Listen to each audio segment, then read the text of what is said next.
எல்லாருக்கும் வணக்கங்க. இந்த பதிவில் நாம் பார்க்கக்கூடியது துளாராசி நண்பர்களுக்கு உண்டான ஆணி மாத பலன்கள். ஆதாரபூர்வமாக வேதகால முறையில் துல்லியமாக இந்த பதிவில் நம்ம பார்க்க போகிறோம். ஆணி மாதம் 1ஆம் தேதி ஞாயிற்றுக்கிழமை அதிகாலை திருவோணம் நட்சத்திரம்னு சொல்லக்கூடிய விஷ்ணு பகவான் அவதரித்த நட்சத்திரம். திருவோணம் நட்சத்திரம் முதல் பாதத்தில் மகர ராசி மிதுன லக்னத்தில் தானுங்க ஆணி மாதம் பிறக்கப்படுது.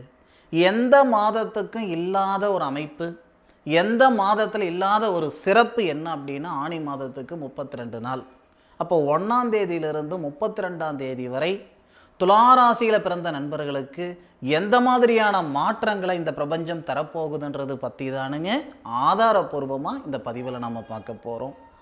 ஆணி மாதம் துளாராசி நண்பர்களுக்கு உண்மையிலேயே மிகப்பெரிய மாற்றங்களை கொடுக்கக்கூடிய மாதம் தானுங்க. துளாராசியில் பிறந்தவங்களுக்கு திருமணஸ்தானாதிபதி, அதுபோக தனஸ்தானாதிபதி செவ்வாய். அப்போது செவ்வாய் கடந்த ஒரு 2 மாதத்துக்கு மேலே துளாராசிக்கு 10வது பாவகத்தில் தனஸ்தானாதிபதி 10வது பாவகன்னு சொல்லக்கூடிய தொழில் ஸ்தானத்தில் நீச்சம் பெற்றிருந்தார். இதனால் உழைப்புக்கேற்ற உயர்வு இல்லாமல், வாழ்க்கைக்கேற்ற வளர்ச்சி இல்லாமல், எல்லா திறமையும் இருந்து இருக்கிற இடம் தெரியாமல் இருந்த துளாராசி நண்பர்கள் நிறைய பேர். ஒரு சிலருக்கு வேலையில் சங்கடங்கள் கொடுத்துருந்துருக்கோம், ஒரு சிலருக்கு வாழ்வாதாரம் வாழ்க்கையில் சங்கடங்கள் கொடுத்துருந்துருக்கோம். வளர்ச்சி இருந்ததோ இல்லையோ சங்கடங்களுக்கு பஞ்சம் இல்லை சார், 4 காசு பணம் இருந்ததோ இல்லையோ கடன் பிரச்சனைகளுக்கு பஞ்சம் இல்லை சார் அப்படின்ற மாதிரி தான் துளாராசியில் பிறந்தவங்களுக்கு கடந்த ஒரு 3 மாத காலமாக இருந்திருக்கும்.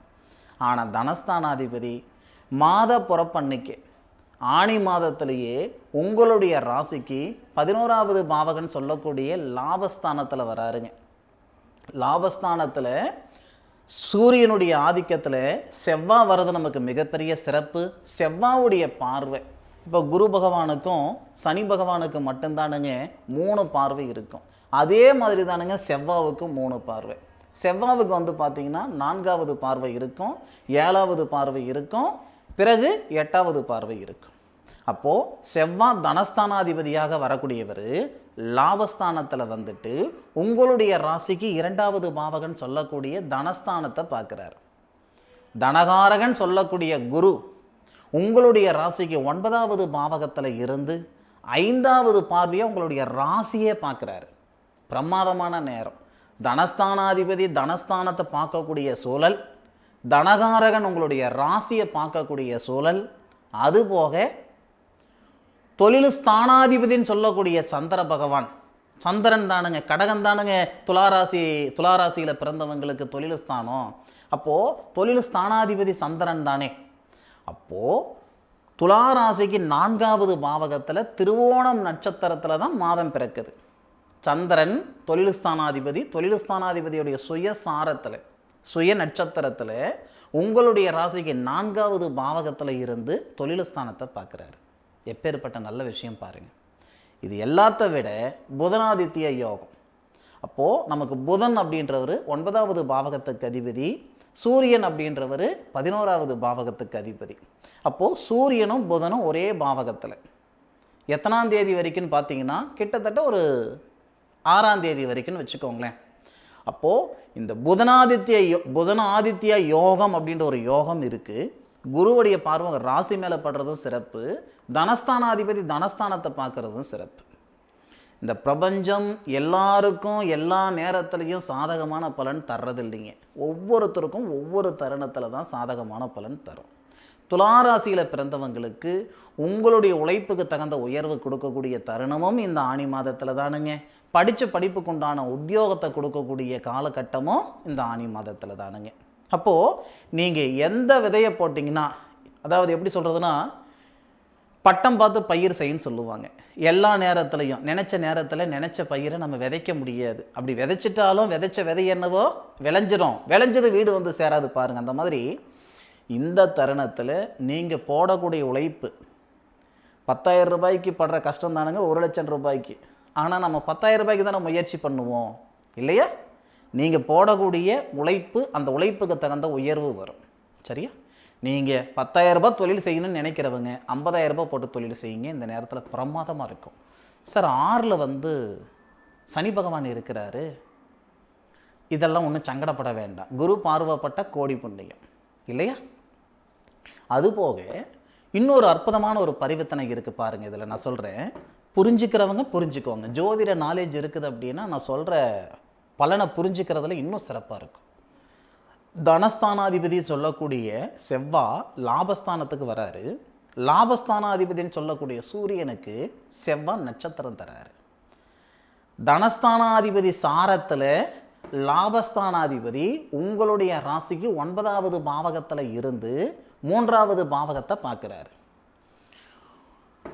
உங்களுடைய முன்னேற்றத்தில் இருக்கக்கூடிய தடைகள் இல்லை முன்னேற்றத்துக்கு முட்டுக்கட்டையாக இருக்கக்கூடிய அந்த நெகட்டிவ் விஷயங்கள், ஏன்னா நமக்கு நல்லது செய்கிறதுக்கு 4 பேர் இருந்தாலும் கெட்டது செய்கிறதுக்கு 40 பேர் இருக்க தானே செய்கிறாங்க. இன்றைக்கி இருக்கிற காலகட்டம் அப்படி தானேங்க. அப்போது அந்த சங்கடங்கள் எல்லாம் சரியாகிறதுக்கான நேரமும் இந்த நேரம் தானேங்க. 1ஆம் தேதியிலிருந்து 8ஆம் தேதி வரை மன அழுத்தம் நீங்கும், உடல் ஆரோக்கியம் பெருகும், உழைப்புக்கு தகுந்த உயர்வு வரும், வாழ்க்கைக்கு ஏற்ற வளர்ச்சி வரும். 1ஆம் தேதியிலிருந்து 8ஆம் தேதி வரை என்னென்ன மாதிரியான மாற்றங்கள் வரும்ன்றது தெளிவாக சொல்கிறேன், கேட்டுக்கிடுங்க. ஃபஸ்ட்டு உடல் ஆரோக்கியம் நல்லா இருக்கும். தனஸ்தானாதிபதி உடலஸ்தானாதிபதி செவ்வாய் சூரியனுடைய வீட்டில் இருக்க, சூரியனுக்கு சாரம் கொடுக்க, மிருகசீரிச நட்சத்திரம்னு சொல்லக்கூடிய செவ்வாவுடைய சாரத்தில் சூரியன் 1ஆம் தேதியிலிருந்து 8ஆம் தேதி வரைக்கும் வராரு. அப்போது உடல் ஆரோக்கியம் நல்லா இருக்கும். படித்த படிப்புக்கு உண்டான உத்தியோகம் கிடைக்கும். இல்லை படிப்பில் இருக்கிற சங்கடங்கள் சரியாகும். குடும்பத்தில் இருக்கிற அந்த கருத்து வேறுபாடுகள் எல்லாம் சரியாகும். பொருளாதார ரீதியாக இருக்கிற சங்கடங்கள் சரியாகும். சார் நீங்கள் பாட்டில் இஷ்டத்துக்கு சொல்லிக்கிட்டே போகிறீங்களே சார் அப்படின்னா, தனஸ்தானாதிபதி சாரத்தில் மாத கிரகன் சொல்லக்கூடிய சூரிய பகவான் இருந்தால் இதுதானே செய்வார், அதில் மாற்று கருத்து இல்லை பாருங்கள். அதே மாதிரி தனஸ்தானாதிபதி சாரத்தில் நமக்கு சூரியன் இருந்தாலும் சூரியன் தனகாரகன் சொல்லக்கூடிய குரு பகவானோட சேர்றாரு இல்லை. அப்போது குரு பகவானோட சேர்றது ஒரு புறம் இருந்தாலும் புதனுடன் சேர்ந்து புதன் ஆதித்ய யோகம் அப்படின்ற ஒரு யோகமும் கொடுக்குறாங்க. அப்படி இருக்கிற சூழலில் இந்த மாதிரியான பலன் எல்லாமே கண்டிப்பாக இந்த துளாராசி நண்பர்களுக்கு வரும், அதில் மாற்று கருத்து இல்லை. இன்னும் ஒரு சிலர் இருப்பாங்க, எப்படின்னா கொடுத்த பணம் வாங்க முடியலைங்க, வாங்கின பணத்தை கட்டிப்பிடுவீங்க. பட்னி கிடந்தாவது நம்ம ரசம் சோதரை சாப்பிட்டாலும் இல்லை நான் கஞ்சி குடித்தாலும் அதை பற்றி எனக்கு அக்கறை இல்லைங்க. முதல்ல நான் வாங்கின பணத்தை கட்டி போடணுன்ற எண்ணம் இந்த துளாராசியில் பிறந்தவங்களுக்கு ரொம்ப அதிகமாக இருக்கும். அதாவது காசு பணம் இருக்கோ இல்லையோ மதிப்பு மரியாதை இருக்கும் இந்த துளாராசி நண்பர்களுக்கு. ப்ராட் மைண்டாக இருக்கும். ஒருத்தருடைய வாழ்வாதாரத்துக்கு நம்ம காரணமாக இருக்கணுமே தவிர ஒருத்தருடைய அழிவுக்கு நம்ம காரணமாக இருந்துடக்கூடாதுன்றதில் வைராக்கியமாக இருப்பீங்க. இதெல்லாமே துளாராசி நண்பர்களுக்கு உண்டான மிகப்பெரிய ஒரு குணம். அதையே மீறி ஒரு சிலர் துளாராசியால் பட்டிருக்கிறவங்களும் இருக்க தான் செய்கிறாங்க. அது அவங்களுடைய சந்தர்ப்ப சூழ்நிலை. சரியா? ஒரு ராசினா அந்த ராசியில் பிறந்தவங்க எல்லாமே நல்லவங்க அப்படின்னு சொல்லிட முடியாது. சந்தர்ப்பமும் சூழ்நிலையை தான் அவங்கள சாதகமான பலன் செய்ய வைக்கிறதும் பாதகமான பலன் செய்ய வைக்கிறதும் சந்தர்ப்பம் சூழ்நிலை தானுங்க. பொதுவாக பிரதானமாக துளாராசியில் பிறந்தவங்க யாருடைய சங்கடத்துக்கும் ஆளாக மாட்டீங்க. சரி, இது ஒரு புறம் இருக்கட்டும். 1ஆம் தேதியிலிருந்து 8ஆம் தேதி வரைக்கும் இந்த மாதிரியான பலன்கள் வரும், பயன்படுத்திக்கோங்க. அதன் பிறகு 8ஆம் தேதியிலிருந்து திருவாதிரை நட்சத்திரம்னு சொல்லக்கூடிய ராகு பகவானுடைய சாரத்தில் நமக்கு சூரியன் வராரு. அந்த ராகு பகவானுடைய சாரம்னா திருவாதிரை நட்சத்திரம் எப்படி 9வது பாவகத்தில் வருதோ உங்களுடைய ராசியில் சுவாதி நட்சத்திரம் வந்துடும். அப்போ ராகுடைய தொடர்பு உங்களுடைய ராசியில் இருக்குது. அந்த ராகு உங்களுடைய ராசிக்கு சரியாக உங்களுடைய ராசிக்கு 5வது பாவகத்துக்கு ராகு வராரு. பூர்வீகத்தில் பாகப்பிரிவினை ஆகாமல் இருக்குதுங்க, பூர்வீக சொத்து பிரிச்சுக்கிட முடியலைங்க, இல்லை பூர்வீகத்திலேருந்து வெளியே போகிறதுக்கான சூழல் இல்லைங்க, இல்லை பூர்வீக சொத்து வழக்கில் இருக்குதுங்க.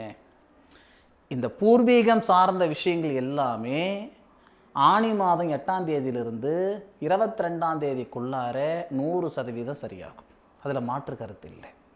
சார் அது என்ன சார் 8ஆம் தேதியிலிருந்து நீங்கள் 22ஆம் தேதி வரைக்கும் இந்த மாதிரி ஒரு பலன் சொல்கிறீங்க, இதுக்கு என்ன சார் ஆதாரம் அப்படின்னு நீங்கள் கேட்கலாங்க. குரு பகவானுடைய நட்சத்திரத்தில் ராகு இருக்கிறார். ராகு உங்கள் ராசிக்கு 6வது பாவகத்தில் இருந்தவர் இப்போது 5வது பாவகத்துக்கு வந்துட்டார். குருவுடைய சாரம் அது போக குபேரர் அவதரிச்ச நட்சத்திரம்னு சொல்லுவாங்க பூரட்டாதி நட்சத்திரத்தை.